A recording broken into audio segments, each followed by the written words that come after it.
manipulation is bad. It's evil.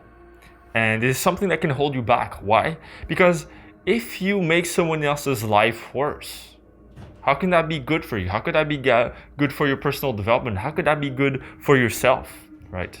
There's so many ways that can go wrong. And if you don't learn the intricacies and the nuances that I'm going to tell you in that video, then you're going to end up with the worst relationships you could ever think of in your entire life. I think we all have to go in there and just trust us to let. So this is a follow-up video to my previous video that I shot a few years ago about how to manipulate a manipulator. So if you haven't watched that video, I recommend you watch it first. Otherwise, that's fine. You can still watch this part now. So that will give you a better grasp on whether it's the right time to do manipulation or not. And you know, honestly, a part of me would kind of want to go back to that video and delete it. And I'll tell you why in that second, because I believe that there's way better ways than manipulation in order to solve your problems in life. So why did I want to shoot a part 2 to my previous video about manipulation, right? The reason is because it is, I stumbled upon a comment on that video that I shot, you know, about manipulation a few years ago. And it was a comment about like this woman who, she was married with this guy for 10 plus years and they've already had 7 kids. Okay, 7 kids, been married 10 to 15 years, and now she was trying to look for ways to, you know, I guess, get revenge on him for being like a narcissist boyfriend, whatever. And this is like, you know, and when I stumbled upon this story, I was like, what's going on here? What's going on here? I wanted this video to be sort of like a bring more awareness to, you know, when you taken advantage of, how you can turn the tables around and, you know, make sure you don't end up with the short end of the stick. That was kind of the intention of the video, but people took it way too far and they started like using it against their own relationships, using it against their husbands even that they've been with for tens of like so many years. I mean, why would you want to make your significant other's life worse? Why wouldn't that make your whole life worse and your whole relationship worse? Isn't that the person that you love the most? Why would you want to make their life worse so your life could be better?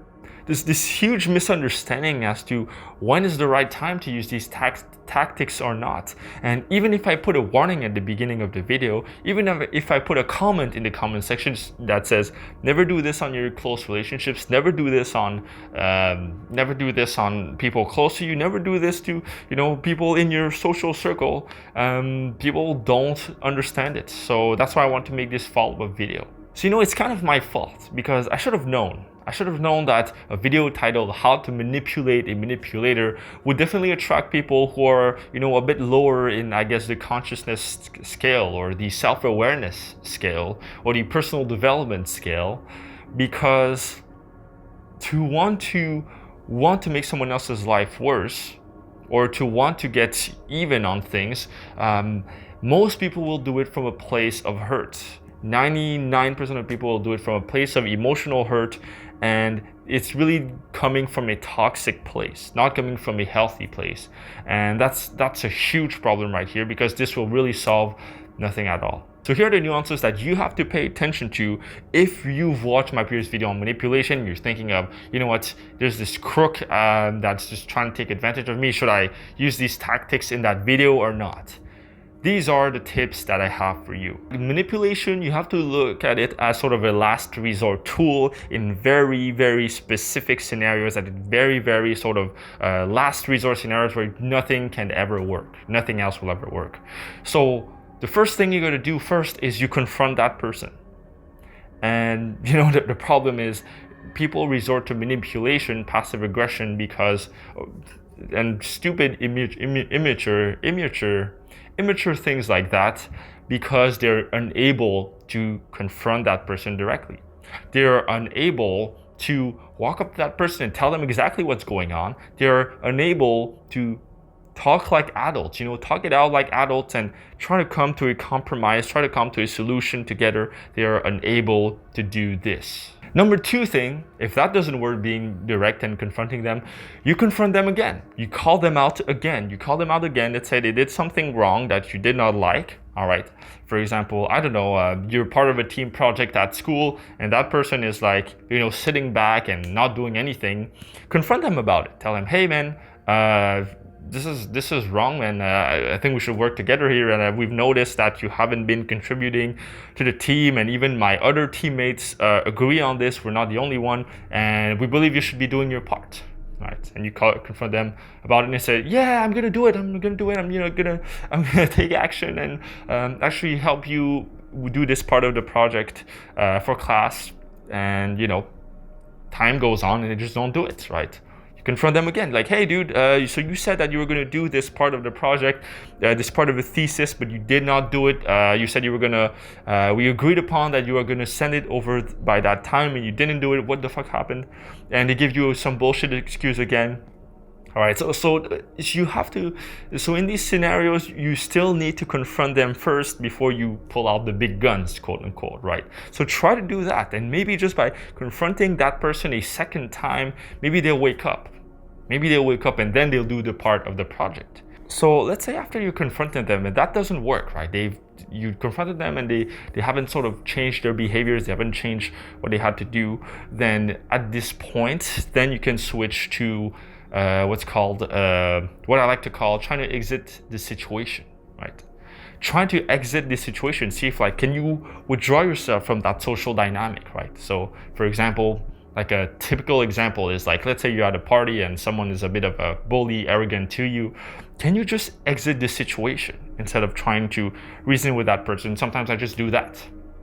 If you can just opt out of that game, if you can just opt out of that social aspect, that social behavior, right, that social event, then just fucking do it. Just opt out of that event, opt out of that situation. If you opt out of that situation, if you move away from that situation, then problem solved. Problem solved. You don't have to shoot a fucking video. You don't have to watch a fucking video on how to be toxic to other people and how to manipulate other people. So you have to understand that, right? Can you exit the situation? And if you can't exit the situation, maybe it's just a bit more tricky to exit that situation, then try to give them the silent treatment. The silent treatment, what I like to say is that ignoring them is the best. Let them suffocate in silence. That's what I say. So if a person is being disagreeable with you, being harsh to you, being mean to you, one thing you can do if you can't exit the situation, if you've tried to confront them, it didn't work, try to just give them the silent treatment. See what happens.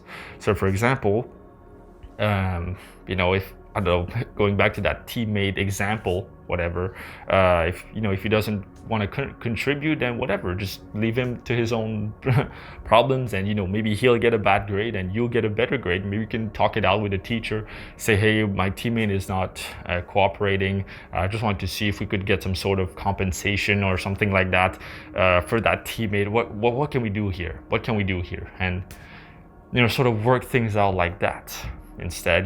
Trying to find ways to get what you want, right? Try to get what you want, and if you don't have to deal with that person, then do it. When you are looking at a video like how to manipulate a manipulator, right, I'm understanding that you're coming from a place where you've been hurt and you want something, right?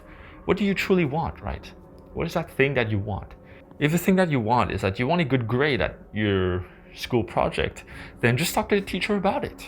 Right, talk to the teacher about it and work things out with your teammates that are working on that project, and that other guy, right, fuck that guy, whatever, and try to work things out and see if you can get that good grade without even having to deal with that toxic person. See if you can do that, right? And if then this doesn't work and you don't have a choice, then you can maybe come to the manipulation tactics, but that is rare, right? But look at this, right? There's so many steps, right? I told you to confront them twice. Okay, those are 2 steps. Then you try to exit the situation if you can't deal with it.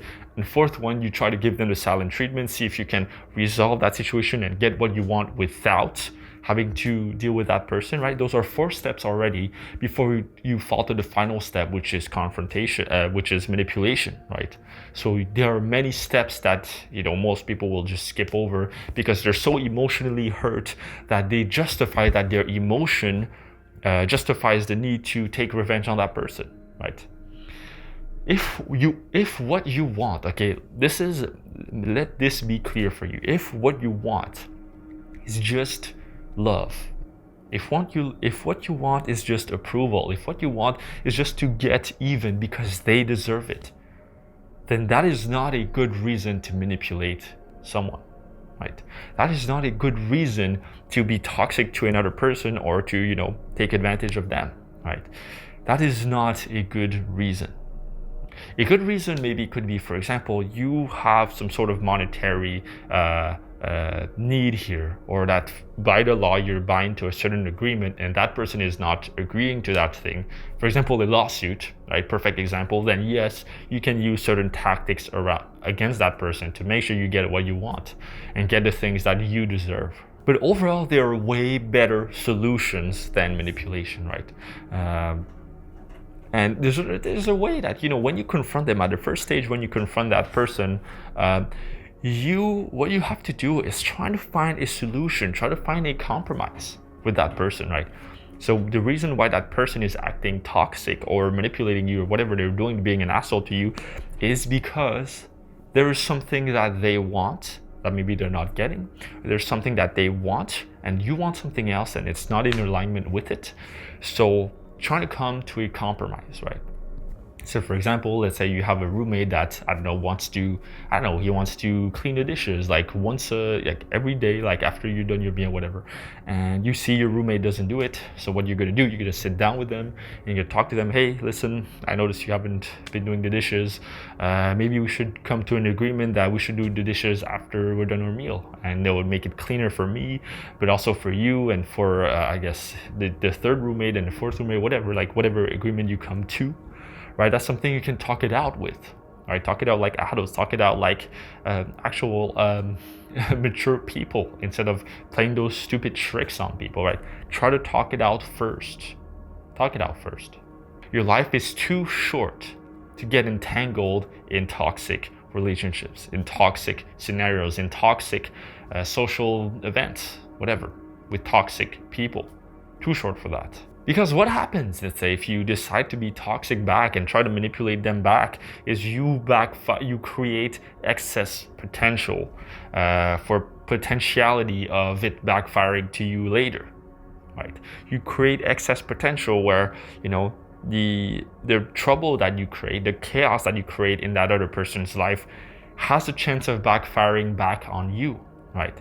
And it depends here with your ability to deal with the backfire, right? So what to do if you really feel like you want to get even with that person, if you really feel like you want to manipulate that person, if you really feel like this person, this narcissist boyfriend that you have is such a piece of shit, he deserves what he needs, or whatever, you're a piece of shit, whatever ex-girlfriend that's like stole your credit card, whatever, she deserves what she needs, whatever. Think about it, like why do you feel this need to get even? Why do you feel this need for revenge? Why do you feel this need to attack this person? Why? Like, seriously ask yourself why. And often it just comes from a place of injustice. It comes from a place of being hurt emotionally. It comes from a place of being hurt in your heart. Because maybe that person used to love you and they don't love you anymore, or they don't show that love as much, or they're just abusing you for some way and you want to get this love back, right? This happens a lot. Like, I see a lot of comments come from actually romantic relationships, and I mean, you should never want to do these type of things in your relationships. And I said it at the beginning of my video, right, on manipulation. I'm gonna say it again, and I know that some of you are still not gonna listen to me. I know that. And some people are gonna learn the hard way, and they're gonna do all the stupid shit that makes their relationship worse. They're gonna manipulate them back or whatever, and it's gonna make them feel worse, and it's gonna break their relationship, and they're gonna cry and they're gonna break up and whatever, and then they're gonna come back to me and ask me, oh well, feeling so miserable, what should I do? And then I'm gonna say, well, have you listened to the warning at the beginning of the video? Have you watched part 2? Right? So it's something to keep in mind. now that you know like why most of the time it's not the right reason to manipulate, pretty much 99.9% of the time, when is it right to manipulate someone? When is it right to pull out the big guns, put out your knife out, and fight to the death or whatever you want? I would say the right time to pull out the big guns and play dirty, if you want, is some people who are really far away from your close circle. People who are not part of your circle of friends, people who are not even part of that extended circle, right? That extended, for example, the extended circle is like, first, your circle of friends, maybe like 5-6 friends, right? I don't know how many friends you have. It depends for everyone. Most people like the close friends. That's a close circle. Then you have the sort of bigger circle with maybe all of your friends. They're not close friends, but they're almost close friends, maybe like 20 to 30 people. All right, that's like your circle of friends, right? Your bigger circle. And then there's sort of the extended circle. That's like the friends of your friends that maybe you're not even close with. Even these people you don't want to do that with. Even these people you don't want to play sort of like stupid games with, I would say. Because what would happen is that would create excess potential, as I've said, right? So for example, if you're passive aggressive to someone and they create sort of this excess potential, if you're passive aggressive to someone, then that might, I don't know, they might say to one of their friends, and then their friends, it can be like, well, why were you toxic to that person? And then you say, well, they were toxic to me. It's like, it's just completely stupid. It's gonna ruin your whole social circle. So I wouldn't do that. If you wanna pull out the big guns, do it on, say, someone you don't even know, right? Let's say it's some annoying stranger on the street, or some annoying cashier, or some annoying, if you try to reason with them, they don't help you out, or I don't know, people who are not even close to you, right? And if you've tried everything with these people and it's not working, then okay, maybe try something different, right? Another example where you can use manipulation is in a lawsuit, of course. You want to make sure that the other person you're suing is, you want to make sure that you win this case, right? You're not going to give them any sort of advantage.